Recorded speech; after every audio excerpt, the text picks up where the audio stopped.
মধ্যপ্রাচ্যে চলমান সংঘাত, যুক্তরাষ্ট্র এবং ইরানের মধ্যে অস্ত্রবিরতি, হরমুজে অচল অবস্থার জেরে জ্বালানি সংকট, এই এত কিছুর ভিড়েও বারবার আলোচনায় আসছে আরব রাষ্ট্রগুলোর সঙ্গে ইরানের দূরত্ব।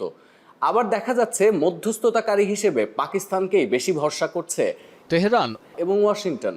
এই সব কিছু নিয়েই আমাদের আজকের এই আয়োজন। অতিথি হিসেবে আমাদের সঙ্গে আছেন অধ্যাপক ফজলুল হালিম, আন্তর্জাতিক সম্পর্ক বিভাগ, জাহাঙ্গীরনগর বিশ্ববিদ্যালয়। স্যার, আপনাকে স্বাগত আমাদের আয়োজনে। জি, আপনাকেও ধন্যবাদ। স্যার, শুরুতেই যেটা জানতে চাই, এই যে মধ্যপ্রাচ্যে যে চলমান সংঘাত এবং ইরানের সাথে যুক্তরাষ্ট্রের যে দ্বন্দ্ব, সেখানে দেখা যাচ্ছে এই পরিস্থিতিতে সংযুক্ত আরব আমিরাত বা সৌদি আরবের মতো রাষ্ট্রগুলোর সাথে ইরানের একটা দূরত্ব বেড়েছে। উপসাগরীয় দেশগুলো, এই দেশগুলোর সাথে ইরানের যে দূরত্বের সমীকরণ, সেটিকে আসলে কিভাবে দেখছেন এবং এর পরিণতিটি আসলে কোন দিকে যাচ্ছে বলে মনে করেন? দেখুন, প্রথম কথা হচ্ছে যে গত 2 দশকের বেশি সময় ধরে আমরা মধ্যপ্রাচ্যের যে রাজনীতি সেটা যদি দেখি, সেখানে কিন্তু এক ধরনের পার্মানেন্ট কনফ্রন্টেশন ছিল। সেই জায়গা আপনি যদি বিবেচনায় নেন, তাহলে এখন মধ্যপ্রাচ্যের রাষ্ট্রগুলো শুধু সৌদি আরব কিংবা সংযুক্ত আরব আমিরাত নয়, অর্থাৎ সব রাষ্ট্রগুলোই, কাতার কিংবা আপনার ইজিপ্ট, ইয়েমেন, সিরিয়া, লিবিয়া, অন্য সব রাষ্ট্রগুলোই, সৌদি আরব সহ, তারা চাচ্ছে এক ধরনের এই কনফ্রন্টেশন থেকে বের হয়ে যেতে। এর কারণ হচ্ছে আপনার তাদের যে এক সময় শুধুমাত্র এনার্জি নির্ভর যে অর্থনীতি ছিল, সেই জায়গা থেকে তারা মূলত বের হতে চায়। কারণ বর্তমান যে বাস্তবতা, সেই বাস্তবতায় যেমন ধরুন আপনি সৌদি আরব কিন্তু তার এনার্জি সেক্টরে যে তার হচ্ছে গিয়ে আপনার ইনকাম বলেন কিংবা তার যে অর্থনীতি বলেন, সেই জায়গা থেকে সে কিন্তু এখন ট্যুরিজমের দিকে যাচ্ছে, সে স্যাটেলাইট সিটি করতেছে, এরকমের অনেকগুলো প্রজেক্ট নিচ্ছে। অর্থাৎ তারা জানে যে একমাত্র এনার্জির উপরে নির্ভর করে থাকাই তার জন্য সুবিবেচিত হবে না। ঠিক তেমনি মধ্যপ্রাচ্যের আপনি অন্য যে রাষ্ট্রের কথা বললেন, অর্থাৎ ইরান কিন্তু দীর্ঘদিন যাবৎ এক ধরনের জিওপলিটিক্যালি লোনলিনেস অবস্থায় রয়েছে, বিকজ অফ বিভিন্ন রকমের স্যাংশন কিংবা হচ্ছে গিয়ে ওয়েস্টার্ন কান্ট্রিগুলোর তাদেরকে এক ধরনের চেপে ধরে রাখা। তো এসব কারণে সেও কিন্তু এখন চাচ্ছে যে তার যে পরিমাণ, অর্থাৎ এখন এই যুদ্ধকে কেন্দ্র করে এসকেলেশন হচ্ছিল কিংবা আমরা যেটাকে কনফ্রন্টেশন বলি, কনফ্লিক্ট বলি, সেও কিন্তু সেই জায়গা থেকে বের হয়ে আসতে চায়। কারণ তার যে ইকোনমি কিংবা তার একই সাথে আপনার টিকে থাকার যে লড়াই, অর্থাৎ এই স্যাংশনের পরেও, এবং এত বড় একটা যুদ্ধ এবং বড় দুটি সুপার পাওয়ারের সাথে তার মানে রাইভাল যে সময়টা পার করেছে, সেই জায়গা থেকে কিন্তু তাকেও টিকে থাকতে হলে তারও এখন ডিএসকেলেশন দরকার। যে কারণে আপনি যেটা বললেন শুরুতে যে আসলে দূরত্ব তৈরি হচ্ছে কিনা, আমার কাছে কিন্তু এটা এরকম মনে হয় না। বরং এইটা একটা হচ্ছে গিয়ে আপনি বলতে পারেন যে কন্ট্রোল ডিপ্লোমেসির মধ্যে তারা আগাচ্ছে। অর্থাৎ সৌদি আরবিয়া কিংবা ইউএই, ইভেন অন্যান্য রাষ্ট্রগুলো আপনি খেয়াল করে দেখুন, গত যুদ্ধের সময় তাদের যে মার্কিন যে বেসগুলো ছিল সেখানে কিন্তু হামলা করা হয়েছে, অর্থাৎ ইরান হামলা করেছে। কিন্তু সেই রকমের যদি চিন্তা এই রাষ্ট্রগুলোর থাকতো, তাহলে কিন্তু তাদেরকে এটা পাল্টা হামলা করার কথা, কিন্তু তারা কিন্তু সেটি করেনি। এবং তাদের যে রিয়্যাক্ট করার কথা, যেভাবে রিয়্যাক্ট করার কথা, সেটা কিন্তু তারা করেনি এজন্য কারণ জানে যে মধ্যপ্রাচ্যে তারা, যেটা আমি বলছিলাম, যে দীর্ঘ সময় এক ধরনের কনফ্রন্টেশন ছিল, যার ফলে তাদের অর্থনীতি বলেন, ডেভেলপমেন্ট বলেন, এই সব জায়গায় কিন্তু মধ্যপ্রাচ্য পিছিয়ে যাচ্ছিল। এবং তারা এখন মনে করে যে আসলে এই পার্মানেন্ট যদি আমাদের এক ধরনের কনফ্লিক্ট এখানে কন্টিনিউ করে, তাহলে হচ্ছে এই পুরো ব্যবস্থাপনায়, অর্থাৎ মধ্যপ্রাচ্যের যে অর্থনীতি, সেই অর্থনীতিতে ধস নামবে, যেটা আপনার সৌদি আরবের জন্য যেমন প্রযোজ্য, আপনার আরব আমিরাতের জন্য যেমন প্রযোজ্য, ঠিক তেমনি ইরানের জন্য প্রযোজ্য। যে কারণে আমার মনে হচ্ছে, এবং আরও একটা বিষয় আছে যে ইরানকে কিন্তু তারাও, এই রাষ্ট্রগুলো কম ঘাটাতে চাচ্ছে বর্তমান এই উদ্ভূত পরিস্থিতিতে, এই যুদ্ধের পরে। অর্থাৎ কারণ হচ্ছে ইরান যেটা করেছে সেটা হচ্ছে গিয়ে সে কিন্তু এক ধরনের, আপনি বলতে পারেন যে একটা শ্যাডো এম্পায়ার তৈরি করে রেখেছে পুরো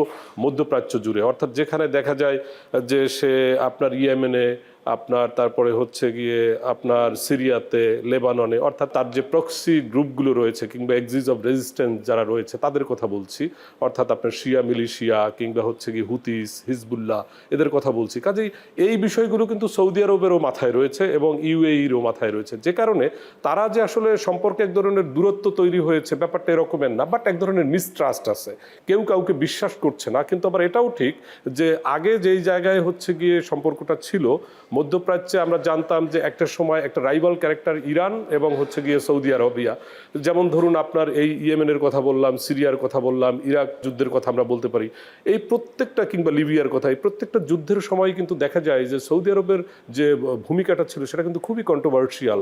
being as a Muslim country কিন্তু তারা কিন্তু তার রাইভাল ক্যারেক্টার হিসাবে ছিল, অর্থাৎ ইরানের রাইভাল ক্যারেক্টার।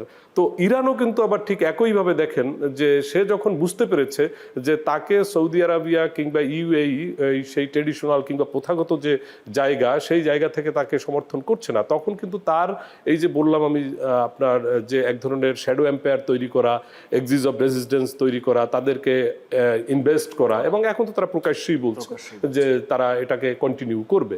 অর্থাৎ এক ধরনের ব্যালেন্স তৈরি হয়েছে। সৌদি আরবও বুঝতে পারতেছে কিংবা সংযুক্ত আরব আমিরাতও বুঝতে পারতেছে যে শুধুমাত্র এক সময় যেটা ছিল যে মার্কিন যুক্তরাষ্ট্র কেন্দ্রিক তাদের যে নির্ভরতা, সেই জায়গা থেকে তাদেরকেও কিন্তু বের হয়ে আসতে হচ্ছে।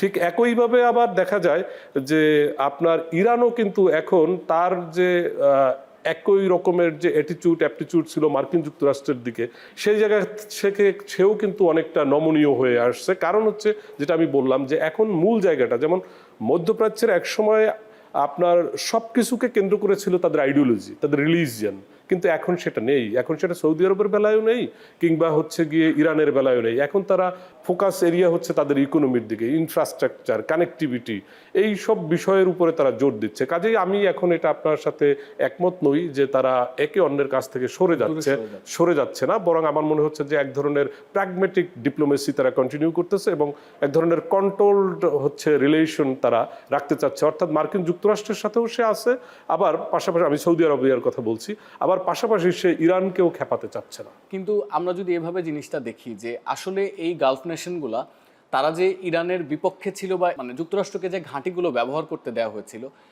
আমরা তো এটা ধারণা করতেই পারি যে তারা আসলে নিরাপত্তার কথা চিন্তা করেছিল যে যুক্তরাষ্ট্র হয়তো তাদের প্রোটেক্ট করবে ইরান যদি কোনো ধরনের রিটেলিয়েটরি অ্যাটাকে যায়। যখন একের পর এক গালফ নেশনগুলোতে হামলা হলো, তখন কিন্তু আমরা যুক্তরাষ্ট্রের থেকে ওই রকম কোনো বিবৃতি দেখলাম না যে তারা একটা নির্দিষ্ট হামলা সমালোচনা করছে বা কি, যেটা আমরা ইউরোপে দেখলাম। তো আমার প্রশ্নটা হচ্ছে যে তারা যে এই মুহূর্তে কন্ট্রোল ডিপ্লোমেসিটি নিচ্ছে, এটির কারণ কি মনে করেন স্যার, যে কেন তারা এই পলিসি? আসলে আমার কাছে এটা কন্ট্রোল বা এরকম কিছু আমি বলছি না, আমি বলতে চাচ্ছি সেটা হচ্ছে অনেকটা প্র্যাগমেটিক ডিপ্লোমেসির কথা। আমেরিকা ফার্স্ট যে পলিসি ছিল, সেই পলিসি থেকে তারা হচ্ছে গিয়ে আমরা বলতে পারি যে এখন ইনওয়ার্ড আপনার লুকিং পলিসি যেটাকে আমরা বলি, সেদিকে তারা গিয়েছে। অর্থাৎ রিয়াক্ট করার কথা, যেভাবে করার কথা তারা হয়তো সেভাবে করেনি, বা এক্সপেকটেশন সকলের যে রকমের ছিল।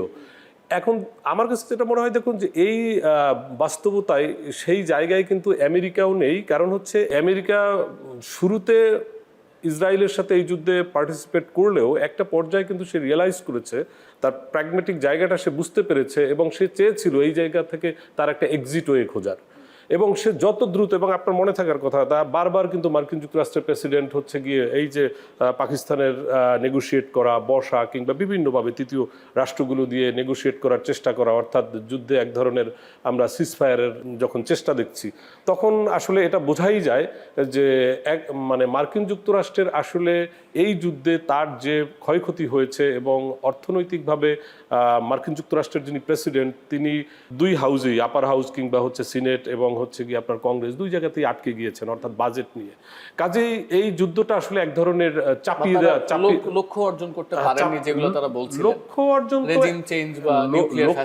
তো একদমই নয়। কারণ হচ্ছে যে লক্ষ্য অর্জন একদমই নয় এই জন্য, এই যুদ্ধের যে অবজেক্টিভ ছিল, অর্থাৎ মার্কিন যুক্তরাষ্ট্র এবং ইসরায়েলের প্রথম অবজেক্টিভ ছিল আপনি যেমনটা বললেন যে রেজিম চেঞ্জ, এরপরে দ্বিতীয় যে হচ্ছে নিউক্লিয়ার ফ্যাসিলিটিস, এরপরে আপনি থার্ড যেটা আমরা বলতে পারি, যেটা সব থেকে এই যুদ্ধের আমার কাছে মনে হয় যে প্রাইম ইন্ডিকেটর আমরা বলবো, সেটা হচ্ছে গিয়ে আপনার হরমুজ প্রণালী।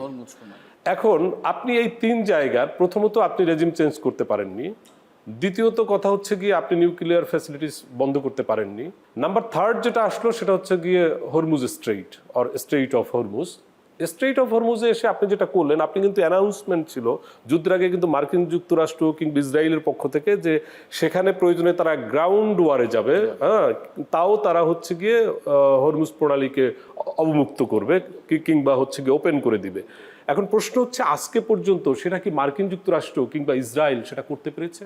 না। তার মানে হচ্ছে আপনার এই যুদ্ধের যে অবজেক্টিভসগুলো ছিল আপনি কোনোটাই সাকসেস কিংবা আপনার কোনো অ্যাচিভমেন্ট নেই। কাজেই এখান থেকে আপনার এক্সিট ওয়ে নেওয়া এবং মার্কিন যুক্তরাষ্ট্র যেটা করেছে সেটাই তার আমি মনে করি যে সঠিক স্ট্র্যাটেজি ছিল। কারণ আমি যেটা বললাম যে আমেরিকা ফার্স্ট, তার যে ট্রেডিশনাল কিংবা কনভেনশনাল যে চিন্তা ছিল তাদের, অর্থাৎ আমেরিকা সারা পৃথিবীকে সব সেক্টরে আপনার লিড করবে, সেই জায়গা থেকে তারা এখন হচ্ছে গিয়ে ইনওয়ার্ড লুকিং পলিসি, অর্থাৎ সে তার নিজ রাষ্ট্রের মধ্যে এখন সে চিন্তা করতেছে তার অর্থনীতি কিভাবে হচ্ছে গিয়ে স্ট্যাবল করা যায়, তার অন্যান্য যে ইস্যু রয়েছে অর্থাৎ এনার্জি সিকিউরিটি কিভাবে তার এনশিওর করা যায়, এই সব বিষয়গুলো নিয়ে সে এখন মোর কনসেন্ট্রেট করতেছে রাদার দ্যান এক্সটার্নাল ইস্যু। আপনি যদি বিশ্ব প্রেক্ষাপট চিন্তা করেন যে পাকিস্তানের যে ভাবমূর্তি সেটি কিন্তু আসলে ওই অর্থে মধ্যস্থতাকারীর ভাবমূর্তি না, এবং সেটি পশ্চিমা বা ওয়েস্টার্ন মিডিয়ারই এক ধরনের ন্যারেটিভ যে পাকিস্তানকে যে চোখে দেখা হয় যে দক্ষিণ এশিয়ার এমন একটি রাষ্ট্র যে রাষ্ট্রের মধ্যে সন্ত্রাসী কর্মকাণ্ড চলে বা রাষ্ট্রটি আসলে সেনাপ্রধান দিয়ে নিয়ন্ত্রিত, এ ধরনের নানা জিনিসপত্র। তো এই যে আমরা পরপর দেখলাম যে এই যুদ্ধ থামানোর জন্য পাকিস্তানের যে উদ্যোগ এই নেগোসিয়েশনের, সেটি কি আসলে বিশ্বঙ্গনে পাকিস্তানের ভাবমূর্তিকে কিছুটা উন্নত করবে বা কোনোভাবে প্রভাবিত করবে কিনা এই মুহূর্তে দাঁড়িয়ে অন্যান্য দেশের প্রেক্ষাপটে, যেহেতু আস্থার জায়গাটি পাকিস্তানের ওপরই বেশি দেখাচ্ছে এই দুটো রাষ্ট্র? আচ্ছা, এখন পাকিস্তান নিয়ে কথা হচ্ছে, দেখুন পাকিস্তান একটি গুরুত্বপূর্ণ রাষ্ট্র, মুসলিম রাষ্ট্র হিসাবে এক সময়। আমি যে কথা বলছি এটা হচ্ছে গিয়ে আপনার ধরেন কোল্ড ওয়ার সময়কালীন যে পিরিয়ডটা বা যে সময়টা, সেই সময়ের প্রেক্ষাপট বা বাস্তবতায় পাকিস্তান মুসলিম রাষ্ট্র হিসেবে একটি গুরুত্বপূর্ণ এবং জিওপলিটিক্যালিও। কিন্তু এখন যেটা সে করছে সেটা হচ্ছে গিয়ে তার এক ধরনের টিকে থাকার কূটনীতি, কিংবা হচ্ছে গিয়ে আমরা বলতে পারি যেটা এটা কোনোভাবেই হচ্ছে অর্থাৎ লিডারশিপ না, অর্থাৎ নেতৃত্বের কূটনীতি না, বরং সারভাইভ করার কূটনীতি। অর্থাৎ সে চাচ্ছে তার ডিপ্লোমেসিটাকে রিকনস্ট্রাকশন করতে। এর কারণ কি? কারণ হচ্ছে পাকিস্তান যেই জায়গায় শুরুতে ছিল সেই রাষ্ট্র ব্যবস্থা থেকে, অর্থাৎ ওআইসি শুরু এবং মুসলিম রাষ্ট্রগুলোকে নেতৃত্ব দেওয়ার প্রবণতা, সেই জায়গা থেকে পাকিস্তান তার ইন্টারনাল যে কনফ্লিক্ট, অর্থাৎ তার বারবার রেজিম চেঞ্জ এবং মিলিটারি ইন্টারভেনশন এবং হচ্ছে তার খুবই নাজুক অর্থনীতি, আমার কাছে মনে হয়েছে যে যেহেতু পাকিস্তানকে এখন পাকিস্তানের আর্কিটেক্টও হচ্ছে গিয়ে পাকিস্তান সেনাবাহিনী, কাজেই পাকিস্তানের এই বর্তমান বাস্তবতায় মূলত তাদের একসময় তারা সিকিউরিটি পার্টনার হিসেবে ইউএস এর সাথে কাজ করেছে। আমরা বলতে পারি যে মানে কোল্ড ওয়ার থেকে শুরু করে আফগান ওয়ার পর্যন্ত, তাদের এই কনফ্লিক্ট পর্যন্ত তাদের মার্কিন যুক্তরাষ্ট্রের সাথে একটি সুসম্পর্ক ছিল, সেই জায়গাটায় তাদের এক ধরনের গুরুত্ব ছিল। কিন্তু এখন যেটা করার চেষ্টা করছে তারা এক ধরনের তাদের ডিপ্লোমেসিটাকে রিকনস্ট্রাকশন করা কিংবা রিভাইভ করার চেষ্টা করছে, অর্থাৎ এক ধরনের সারভাইভ করা। এটা লিডারশিপ না, অর্থাৎ এটা এখানে আমরা বুঝতে ভুল করি। আমরা মনে করছি যে ধরুন ইরান এবং ইসরায়েল কনফ্লিক্ট, এটার নেগোশিয়েট করার মতো রাষ্ট্র হতে পারে আপনার চায়না, হতে পারে হচ্ছে সোভিয়েত রাশিয়ান ফেডারেশন কিংবা তৎকালীন সোভিয়েত ইউনিয়ন, কিন্তু সেই একই ভূমিকায় পাকিস্তানকে ভাবার কোনো কারণ নেই। পাকিস্তান এখানে যেটা করছে সেটা হচ্ছে গিয়ে তার, আমি যেটা বারবার বলতে চাচ্ছি যে সেটা হচ্ছে সে তার বরং নিজের যে ডিপ্লোমেসিটা ছিল সেই ডিপ্লোমেসিটাকে এক ধরনের রিকনস্ট্রাকশন করার চেষ্টা করছে, সে তার ইমেজ ফিরিয়ে নিয়ে আসার চেষ্টা করছে, হুইচ ইজ গুড। তার যে এই যে চেষ্টা কিংবা তার যে আপনার এক ধরনের ব্যালেন্স, অর্থাৎ দুই পক্ষের সাথে, ইরানের সাথেও তার যেহেতু বর্ডার রয়েছে, সিকিউরিটি ইস্যুজ রয়েছে, ঠিক তেমনি সৌদি আরবিয়ার সাথে তার প্রচুর আপনার মিলিটারি কোঅপারেশন রয়েছে এবং হচ্ছে গিয়ে তার ইনভেস্টমেন্টের একটা বিরাট জায়গা রয়েছে। এবং তার চেয়েও বড় কথা হচ্ছে যে পাকিস্তান আসলে ওই অটোনমি তার ডিপ্লোমেসিতে নেই। পাকিস্তান যে কোনো রাষ্ট্রের তৃতীয় রাষ্ট্র হয়ে নেগোশিয়েট করবে, কারণ পাকিস্তানের যে ফরেন পলিসি সেটা তো অটোনমি নেই, কারণ হচ্ছে এটা অটোনমি ফরেন পলিসি না, কারণ হচ্ছে সে আইএমএফ দ্বারা নিয়ন্ত্রিত, সে সৌদি আরবিয়া দ্বারা নিয়ন্ত্রিত, সে সিপিইসি দ্বারা নিয়ন্ত্রিত, অর্থাৎ চায়না দ্বারা সে নিয়ন্ত্রিত। তার কাজেই তার কিন্তু ওই অটোনমি নেই, তার কিন্তু ওই ফ্রিডম নেই যে সে চাইলেই বড় একটা কনফ্লিক্টের সে রেজলিউশন করতে পারবে, এই ধরনের স্ট্যাটাস আসলে পাকিস্তান বিলং করে না। বাট সে যেটা চেষ্টা করছে সেটা হচ্ছে গিয়ে তার এক ধরনের নিজের সারভাইভ করার চেষ্টা। আমরা দেখলাম যে সম্প্রতি পাকিস্তানের একটি চুক্তির বিষয়ে আসলে প্রকাশ পেল যে সৌদি আরবের সঙ্গে তাদের একটি গেল বছর চুক্তি হয়েছিল, এবং যে চুক্তির আওতায় খবরে বলছে যেটি যে ইরান যুদ্ধ চলাকালেই সৌদি আরবে সেনা পাঠানো, কিছু বিমান পাঠানো, বা আকাশ প্রতিরক্ষা ব্যবস্থা পাঠানো, এগুলো পাকিস্তান করেছে। তো দেখা যাচ্ছে যে এই অঞ্চলের মানুষের যে ন্যারেটিভটি আসলে আমরা যদি সামাজিক মাধ্যমেও দেখি যে পাকিস্তান কি তাহলে আসলে দুমুখী ভূমিকা নিচ্ছে কিনা, দুপক্ষের সাথেই তারা আতাত করে চলছে, এক পক্ষকে তারা সমঝোতার কথা বলছে, আবার যে শত্রু যদি ইরানের পার্সপেক্টিভ থেকে দেখা হয় যে সৌদি আরব থেকে হামলা হচ্ছে, সেই সৌদি আরবে আবার অস্ত্র পাঠানো বা সামরিক এই যে চুক্তির যে বিষয়টি, আবার এই ব্যাখ্যাটিও আসলে আন্তর্জাতিক গণমাধ্যম দিচ্ছে যে এই চুক্তিটি তো গেল বছরের চুক্তি ছিল, চুক্তিটি যেহেতু স্বাক্ষর করা হয়েছে সুতরাং ডিপ্লোমেসির জায়গা থেকে তো পাকিস্তান চুক্তি থেকে সরে আসতে পারে না। এই বিষয়টিকে আপনি আসলে কিভাবে দেখছেন এই বিশ্লেষণ? আমি এটাকে দ্বিমুখী বলবো না, এটা আমাদের ডিপ্লোমেসির ভাষায় এটাকে আপনি ব্যালেন্সিং ডিপ্লোমেসি বলতে পারেন, কিংবা হচ্ছে গিয়ে এটা এক ধরনের ব্যালেন্সিং গেম সে প্লে করছে। অর্থাৎ সে সৌদি আরব যেহেতু ইরানের সে রাইভাল ক্যারেক্টার, এবং ইরানকে দুই রাষ্ট্রকেই সে এক ধরনের ব্যালেন্স করে চলছে। অর্থাৎ ইরানকে কিন্তু সে তার বর্ডার, যেহেতু বিশাল একটা বর্ডার রয়েছে, তার সিকিউরিটি ইস্যুজ রয়েছে, এবং ইরানের সাথে তার পলিটিক্যাল এবং অ্যাজ ওয়েল অ্যাজ আপনার রিলিজিয়াস আসপেক্টেও তার এক ধরনের সমন্বয় রয়েছে। ঠিক তেমনি আপনার সৌদি আরবের সাথে কিন্তু তার হিউজ হচ্ছে মিলিটারি কোঅপারেশন আছে, পাশাপাশি হচ্ছে কি তার সৌদি আরবের প্রচুর আপনার ইনভেস্টমেন্টও আছে, ইভেন আপনার অনেক এইডও আছে যার উপরে ডিপেন্ড করে পাকিস্তান টিকে আছে, সত্যি কথা। এবং গালফ নেশনগুলো শুধু তাই নয়, আপনার আমাদের যেমন রেমিটেন্সের কথা আমরা বলি, পাকিস্তানেরও কিন্তু রেমিটেন্সের একটা বিশাল অংশ না বলতে গেলে, মানে পুরো অংশটাই হচ্ছে কি আপনার মধ্যপ্রাচ্য থেকে আসে, এবং যেটা ডিপেন্ড মূলত হচ্ছে সৌদি আরবিয়া কিংবা ইউএইর উপরে। কাজেই পাকিস্তান যেটা চেষ্টা করছে সেটা রাষ্ট্র হিসাবে সঠিক, সে চাচ্ছে যে দুই রাষ্ট্রের মধ্যে এক ধরনের ব্যালেন্স করে, অর্থাৎ এইভাবে সে টিকে থাকা, অর্থাৎ দুই পক্ষের সাথেই সে সুসম্পর্ক রাখার চেষ্টা করছে। এবং ডিপ্লোমেসিতে এটা আসলে দ্বিমুখী বলে কিছু নেই, এটা তার যে স্ট্যান্ডার্ড সে সেইটা মেনটেন করার চেষ্টা করছে দুই পক্ষকেই, এবং সে কোনো পক্ষকে উস্কে দিচ্ছে না, সে থামানোর চেষ্টা করছে। তো সেই জায়গাটাও আমাদের আমলে নিতে হবে। কাজেই পাকিস্তানের এই অবস্থানকে আমরা ইতিবাচকভাবেই দেখতে চাই। স্যার, আমার শেষ প্রশ্ন সেটি হচ্ছে, এই যুদ্ধ তো আসলে কোন দিকে গড়াচ্ছে আমরা বুঝতেও পারছি না, নিশ্চয়ই একটা আপডেট আসবে হয়তো।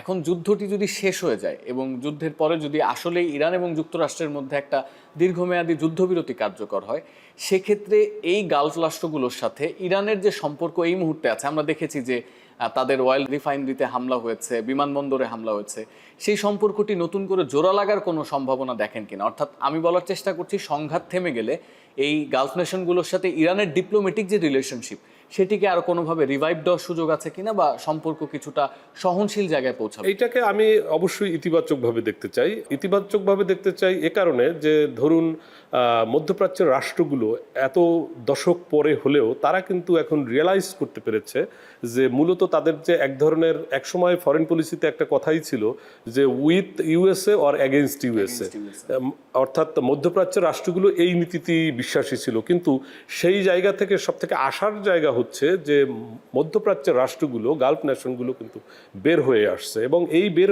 হয়ে আসাটা কিন্তু খুবই সময়োচিত এবং খুবই প্র্যাগমেটিক ডিসিশন। কারণ এখনকার যে বাস্তবতা, যে পৃথিবীর দিকে আমরা হাঁটছি, সেই বাস্তবতায় হচ্ছে আপনার কোনোভাবেই এক রাষ্ট্রের উপর ডিপেন্ডেন্ট হয়ে থাকার মতো সুযোগ নেই, এবং যেখানে চায়নার মতো হচ্ছে আপনার রাইভাল ক্যারেক্টার রয়েছে, অর্থাৎ মার্কিন যুক্তরাষ্ট্রের, এবং সে কিন্তু এখন দেখুন যে মার্কিন যুক্তরাষ্ট্র যেটা চেষ্টা করেছে এক ধরনের সিকিউরিটি কনসেন্ট্রেট করা, ওরিয়েন্টেড কাজ করা মধ্যপ্রাচ্যে, তারপরে হচ্ছে কি আপনার বলতে পারি আমরা মিলিটারি কোঅপারেশন, অর্থাৎ এই বিষয়গুলোকেই সে সহযোগিতা করতো মধ্যপ্রাচ্যে। কিন্তু চীন কিন্তু এখন সেটা করছে না। চীন কিন্তু আপনার বিভিন্ন প্রজেক্টের নামে, আমরা খুবই সিগনিফিকেন্টলি বলতে পারি যে বেল্ট অ্যান্ড রোড ইনিশিয়েটিভ থেকে শুরু করে আপনার বেশ কিছু প্রজেক্টের মধ্য দিয়ে, ইভেন আপনি জানেন নিশ্চয়ই যে ইরান এবং সৌদি আরবের মধ্যে 2023 সালে যে আপনার সমঝোতা হয়, এবং দুই পক্ষের মধ্যে যে এক ধরনের কিন্তু আইস ব্রেকিং আমরা বলতে পারি, এবং সেই থেকে কিন্তু দেখা যায় যে সম্পর্কটা যেই জায়গায় আসছে, এবং